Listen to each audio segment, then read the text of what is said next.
Ms. Nettis, if you could also kind of fill in here and with what your organization does and kind of like tying this network and this web together. So is Ms. McCorkle an exception to the rule? Do you see this pretty much as a kind of like a new phenomena of this cliff?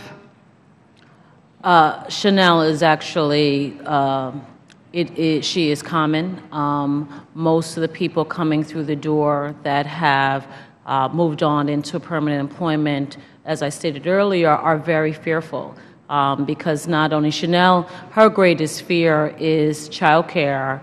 I have a number of participants whose fear is housing. The moment they start working, their housing expenses start to rise.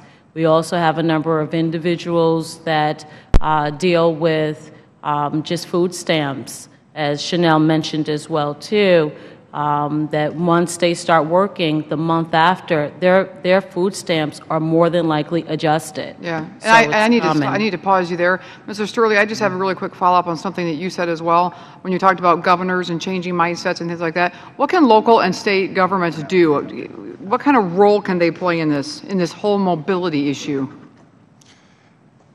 I don't know what they can do directly. I do sense, as I responded to Chairman Bastani, I think we could give them more options to think about combining or merging programs or giving, say, a recipient is eligible for a given level of benefits, to take that level of benefits and split it some other ways, maybe for transportation or education or something.